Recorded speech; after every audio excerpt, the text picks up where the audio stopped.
Alors bonjour Louis, vous êtes président de Vétérans de France et co-auteur du livre du même nom. Pourquoi ce livre? Nous avons écrit ce livre avec des camarades parce que nous trouvons que c'est important de pouvoir pérenniser un petit peu, de pouvoir ancrer dans le temps et dans l'espace le récit de nos anciens, même si aujourd'hui ils sont contemporains, demain ce seraient les anciens. Et moi ça me paraissait évident puisque moi je me suis nourri du récit de mes anciens, tous les récits d'Algérie, d'Indochine, même des guerres de Corée, enfin c'est vraiment des conflits qui moi m'ont beaucoup nourri et m'ont beaucoup fait grandir dans ma vision de la chose militaire. Et je trouve que c'est important de pouvoir continuer la même chose aujourd'hui. Donc c'est la raison pour laquelle on a fait ce livre. Je suis Guillaume Malcani et avec mon camarade Louis Saillant, nous œuvrons pour l'association Vétérans de France qu'il a fondée. Nous avons souhaité écrire sur des héros humbles et anonymes que vous croisez tous les jours dans la rue, des héros discrets qui se battaient encore il y a peu, engagés en opération à l'étranger ou sur le sol national. Alors le livre est construit en 10 chapitres qui dépendent des 10 témoignages qu'on a recueillis qui viennent de la chaîne Vétérans de France. Donc 10 témoins de l'Indochine au Sahel en passant par l'Afghanistan. Et à la fin de chaque chapitre dans le livre, on retrouve un QR code qui renvoie vers la vidéo d'origine. Le premier jour, c'était vraiment quelque chose qui m'a marqué.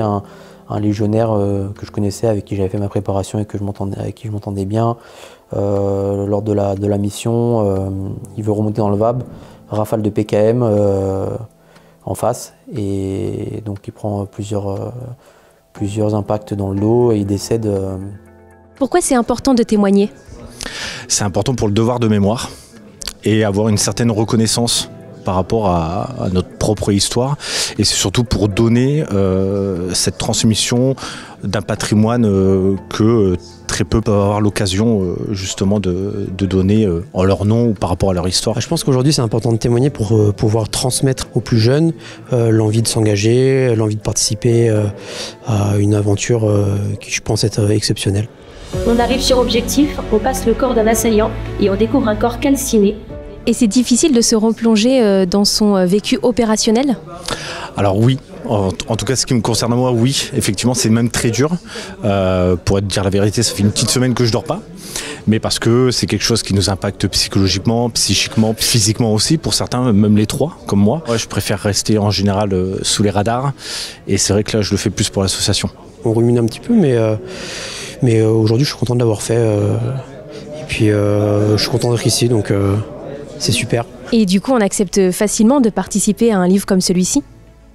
Alors non, c'est des discussions, c'est parce qu'en fait depuis tout ça, il y a eu des articles qui sont sortis, il y a eu des choses qui nous plaisent pas forcément, parce que des fois ça reflète pas forcément une réalité. J'ai pris un petit temps de réflexion, mais je me suis dit que ça pouvait être important pour justement les jeunes, ceux qui ont servi avec moi, qui servent encore aujourd'hui pour certains, de témoigner pour un peu tout le monde en fait, de donner ma voix justement à cette belle association qui est Vétérans de France.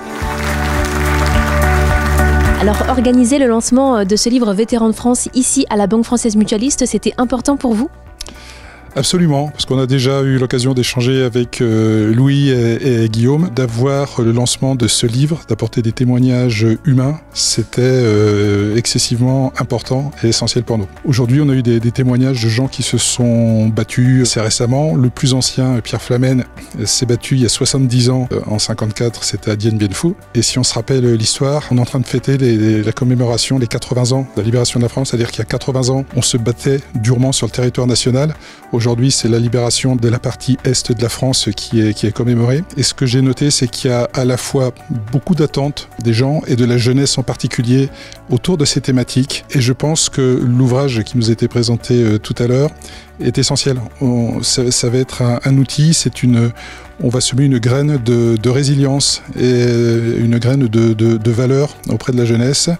Et il y a des réflexions qui ont été portées pour que le message soit véhiculé un peu auprès de l'éducation nationale, auprès de la jeunesse. Ça me paraît essentiel. Et je pense que c'est un superbe outil. La valeur des témoignages qu'on a eus aujourd'hui était prenant et extraordinaire. Et il faudra se mettre en mesure, on le fera nous à notre niveau, de le démultiplier auprès de la jeunesse.